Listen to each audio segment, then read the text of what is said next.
Ողջունում եմ բոլորիդ, ես Տերա Սարուխանյանն եմ, ներկայացնում եմ Հայ գյուղը։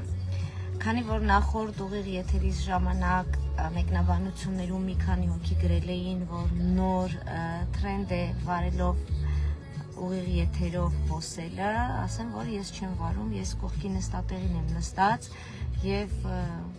ամեն անգամ էլ երբ որ ինչ-որ հարցեր են լինում, փորձում եմ պարզաբանել, որպեսզի մարդիկ հանկարծ չմտածեն, որ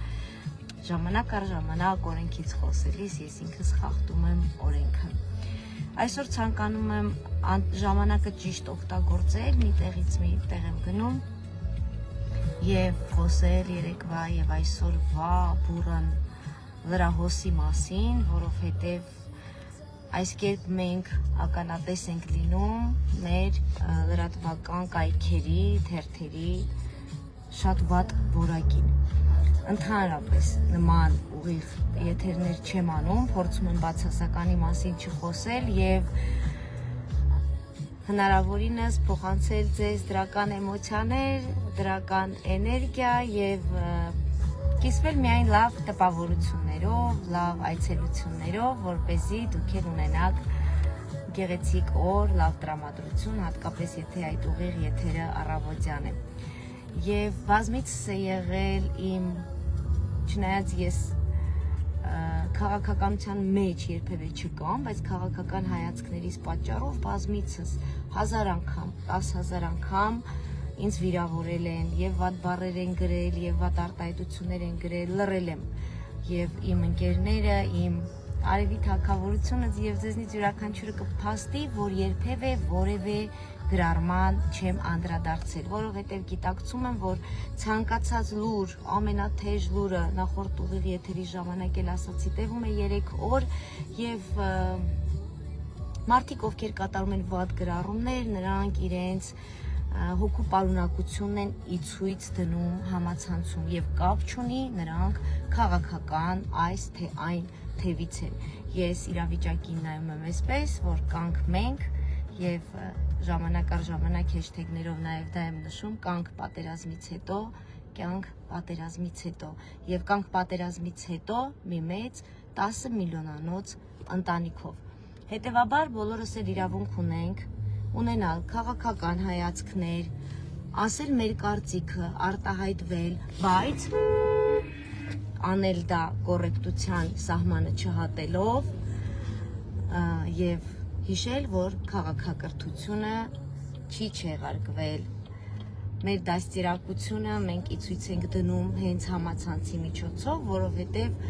այսօր մեր ժամանակի մեծ մասը եւ հաղորդակցման մեծ մասը անցնում է հենց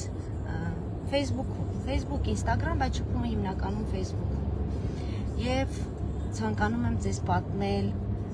Գեղամի եւ Նանոյի հրաշք ընտանիքի մասին, աշխարհի ամենաբարի, ամենադրական, ամենաեթերային, ամենա ընտանիքն է, ում անգամ պատերազմը չչարացրեց։ Ես հասկանում եմ բոլոր այն մայրերի հույզերը, այն ծնողների հույզերը, ովքեր ունեն հակառակ քաղաքական հայացքները եւ նրանք իրենց իրավունքն ունեն եւ ոչ ոքի իրավունք չունի որևէ քաղաքական հայացք պարտադրել, կրոն պարտադրել, դա յուրաքանչյուրիս ընտրությունն է եւ ամեն մեկս ապրում ենք մի կյանք, ամեն մեկս մեր կյանքն ունենք եւ իրավունք ունենք ապրել այնպես, ինչպես ցանկանում ենք եւ այնպես, ինչպես ճիշտ ենք համարում։ Գեղամի ու Նանոյի դեպքում նրանք նախ շատ երիտասարդ են եւ երիտասարդ տարիքում են ունեցել զույգերին, ունեն նաեւ ճկնաղ դստրիկ Լիլիթը ու զույգերի զոհվելուց հետո նրանց անցած ճանապարհը, նրանց հոգեվիճակը, նրանց ապրումները գիտեն միայն նրանք։ Դա կարող են հասկանալ մյուս մայրերը, ովքեր կորցրել են, ովքեր ունեն այդ սպին, այդ չլավացող սպին իրենց սրտի վրա։ Մնացած բոլորը, թե լրատվականները, թե անձիկ, անհատները, ովքեր մեկնաբանություններ են գրում, բոլորը պարզապես քննարկողներ են, նրանք չեն կարող պատկերացնել ծնողի զգացածը, ես փորձում եմ հնարավորինս սահմանների մեջ մեկնաբանել իրավիճակը, բայց անդրադառնալով զույգերին ասեմ, որ երկու հրաշք տղաները Ռուբենը եւ Արմենը զույգ եղբայրներ էին։ Եվ նրանք զոհվել են մարտի դաշտում, զոհվել են նրանցից մեկը կարող էր ողջ մնալ, երբ որ տղաներից մեկը ջերմություն ուներ, նրան պետք է տեղափոխեին հենց ամենաթեժ օրերին, նրան պետք է շատ մանրամասն չեմ պատմում, բայց քանի որ ես միշտ իմ ամեն հույզը, ապրումը եւ հնարավոր թույլատրելի ինֆորմացիան ձեզ հետ կիսում եմ, սա նույնպես պիտի ձեզ պատմեմ։ Տղաներից մեկը ջերմություն ուներ եւ նրան պետք է հոսպիտալացնեին։ Նա շատ կտրուկ հրաժարվել է, ասելով սպային, ասելով մեզ Աստված միասին է ստեղծել եւ դուք չեք կարող հիմա մեզ իրարից բաժանել։ Տղան մնացել է դիրքերում եւ պայթյունի ժամանակ նրանք պարզապես իրար գրկել եւ անմահացել են։ Այդպես անմահացել են շատ ու շատ մեր հայրենիներ, որոնց ընտանիքներին մեր խոնարհումը եւ մեր սատարումը Facebook-յան կենացները չպետք է լինեն կամ սփոփիչ խոսքերը կամ խղճալը նրանց, այլ մեր սատարումը պետք է լինի այս ընտանիքներին ինտեգրելը, այս ընտանիքներին միշտ շնորհակալ լինելը եւ հիշելը, որ նրանք արդեն ամենաթանկն են տվել եւ նրանց սիրտը շատ բարակել է եւ միգուցե մեր ամեն մի չմտածված խոսք, ամեն մի չմտածված բառ դեռ չլավացած եւ երբեք չլավանող սպիի վրա նոր դանակի հետք է թողնում։ Շատ դժվար ճանապարհ անցավ ընտանիքը, որոշումը շատ դժվար էր, դա այն մայրերը, ովքեր այդ որոշումը կայացրել են, նրանք կհասկանան, որ ինչ դժվար է որոշում կայացնել որդիների կորստից հետո նոր բալիկ ունենալը եւ շատ դժվարությամբ ընտանիքը որոշում է կայացնում, որ պետք է զավակ ունենան, աղջիկ կամ տղա, նոր կյանք, որովհետեւ որդիները նրանց հայրենիք են պահ տվել եւ այստեղ գեղարվեստական նոտայով պիտի ասեմ, որդիքը դրել են հայրենիքը Գեղամի ու Նանոյի գրկում ու ասել են պինդ պահեք, հանկարծ ձեռքներից բաց չթողնեք։ Եվ որոշումը կայացվել է շատ դժվար ճանապարհով 4 տարի անց նրանք արդեն 5 տարի 9 ամիս հղիություններ հետը նրանք ապրել են այդ բերկրանքը եւ նրանց հետ այդ բերկրանքը ապրել ենք մենք։ Ձեզնից յուրաքանչյուրը ով նայում է, ձեզնից յուրաքանչյուրը ովքեր այդ հոլովակները դիտել են, որովհետև երբ որ Ռաֆին ծնվեց, միլիոնավոր դիտումներ էր եւ ես ասում էի, որ 10 միլիոն հայ իմացավ նոր ծնված հայի մասին եւ մենք բոլորս ցնծություն էինք ապրում եւ նրանց երջանիկ դեմքերը, ուրիշ դեմքերը, տարբերվող դեմքերը մեզ ապրեցնում էին եւ պարտավորեցնում էին, որ այո, նրանց որդիք մեզ հայրենիք են պահ տվել։ Ռաֆիի անունը պատահական չի ընտրվել, որովհետեւ մենք միշտ ասում ենք, որ Ռուբենն ու Արմենը կան եւ նրանք միշտ մեր կյանքում են, մեր սրտում են, ծնողների հետ են եւ նրանց անունների առաջին տառերը գումարելով ծնվեց Ռաֆի անունը, այնպես որ ոչ թե Ռաֆի է, այլ R-A, Ռուբեն, Արմեն եւ Ֆի։ Այսպես Ռաֆի անունը ընտրվեց եւ արդեն 40-րդ օրը, երբ որ 40-ն անցավ մեր հայկական ավանդական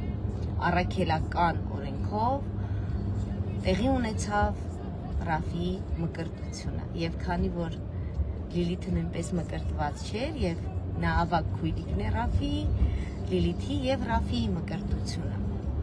Հիմա պետք է կամաց գնամ դեպի մեր լրատվականները ու այստեղ նորից մի մեջբերում անեմ, որ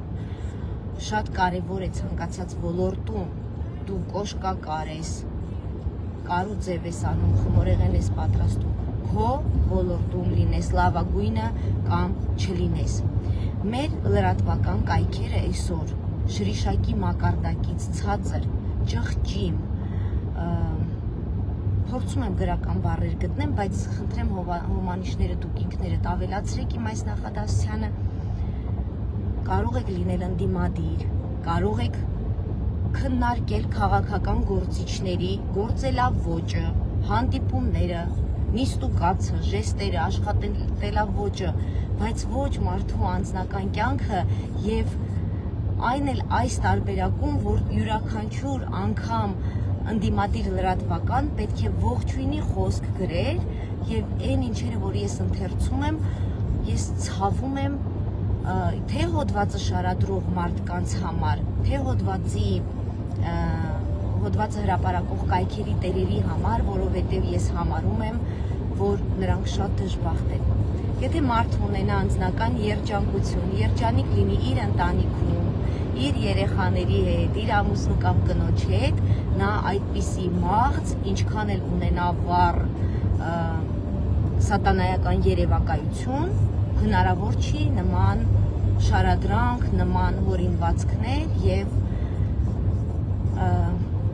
անդրադառնամ արդեն Տիկին Աննա Հակոբյանի մասնակցությանը, որի համար անսահման երջանիկ էի, որի համար անսահման երջանիկ էին Գեղամն ու Նանոն եւ միջոցառմանը 350 հյուր կար եւ Տիկինը 350 հյուրերից մեկն էր եւ մենք այո հրաշալի ժամանակ անցկացրեցինք, չեք հավատա, ոչ միայն բարել ենք, նաեւ հաց ենք կերել, նաեւ հյութ ենք խմել եւ անտրամաբանական է իջնել ամենա անհասկանալի մակարդակի եւ այնքան դուք նյութ չունեք գրելու, այնքան սահմանափակ է ձեր միտքն ու խելքը, որ ուղղակի գրում եք նման հոդվածներ եւ մի տեսանկյունից էլ պետք է սա ասեմ, որովհետեւ երբեմն մենք նաեւ կան բաներ, որ լռում ենք,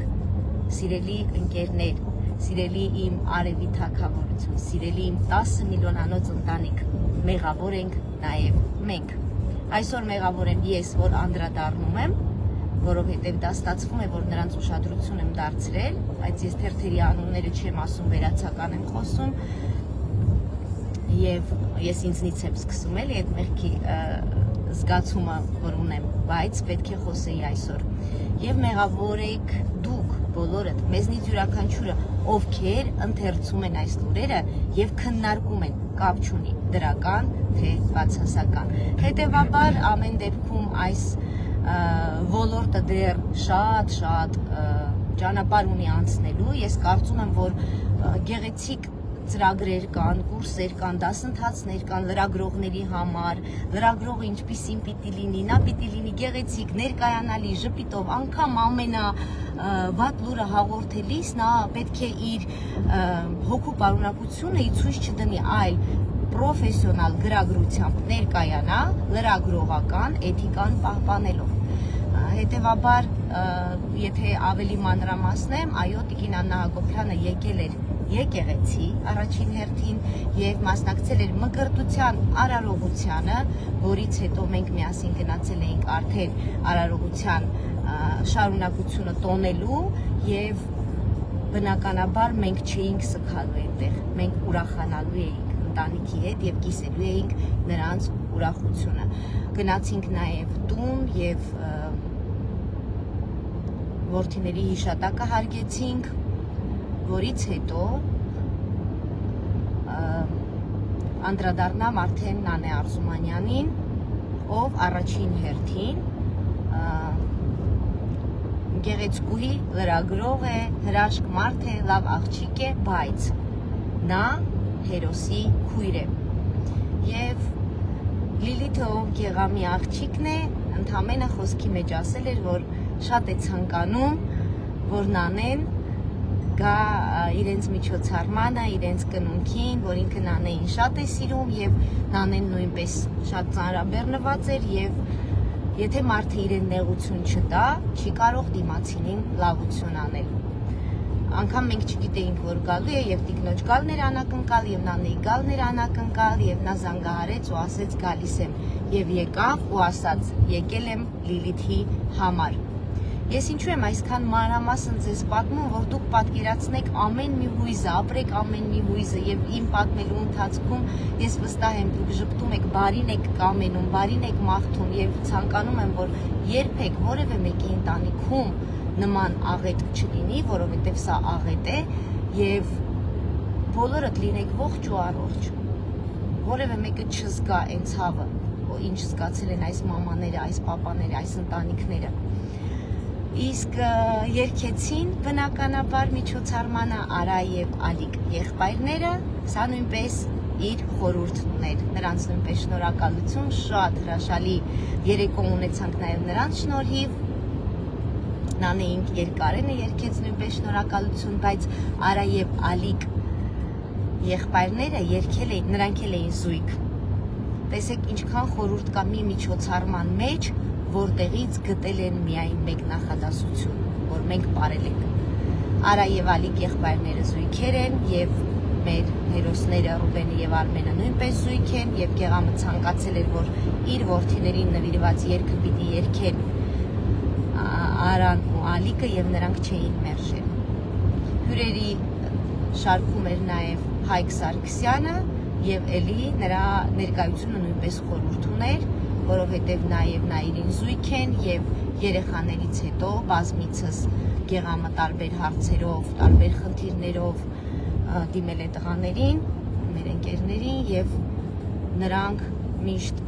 կանգնած են եղել ընտանիքի կողքին։ Այսինքն այնտեղ ոչ մի հյուր պատահական չէր, ամեն մի հյուր արժեք էր, ամեն մի հյուր կարևոր էր, ամեն մի հյուր կիսում էր նրանց երջանկությունը եւ ես վստահ եմ, որ այն մարդիկ, ովքեր ռեֆլեքսորեն, ովքեր պահի ազդեցության տակ բացասական բաներ են գրում մեկնաբանություններում, նրանք ափսոսանք են ապրում։ Խնդրանքս հետևյալն է։ Խնդրում եմ բաժանորդագրությունից հանեք բոլոր տեսակի չար ու բացասական կայքերը։ Կարևոր չի, որ իշխանական թևին է պատկանում։ Բաժանորդագրությունից հանեք բոլոր չար ու բացասական մարդկանց։ Սա ձեր առողջության համար կարևոր է։ Սա յուրաքանչյուրիս օրն է փչացնում։ Եթե մենք լրահոսը բացում ենք եւ կարդում ենք բացասական որևէ բան, արդեն դա ազդում է մեր տրամադրության վրա։ Ես մաղթում եմ ձեզնից յուրաքանչյուրը լինի երջանիկ, լինի առողջ, ճիշտ ծախսի կյանքի ամենաթանկը, ամենաանգինը ժամանակը եւ ծախսի միայն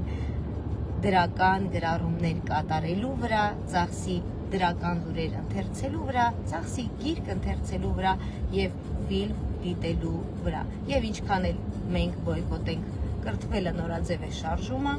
այն օրվա հրամայականն է, այն տարվա հրամայականն է, այն դարի հրամայականն է, քանի դեռ մենք չենք փոխվել եւ ամեն մեկս չենք սկսել ինքներս մեզնից։ Սիրում եմ բոլորիդ, շնորհակալ եմ, որ հետևում եք իմ ուղիղ եթերներին, ասում եմ ամենալավն ու բարին եւ արեք ձեզ։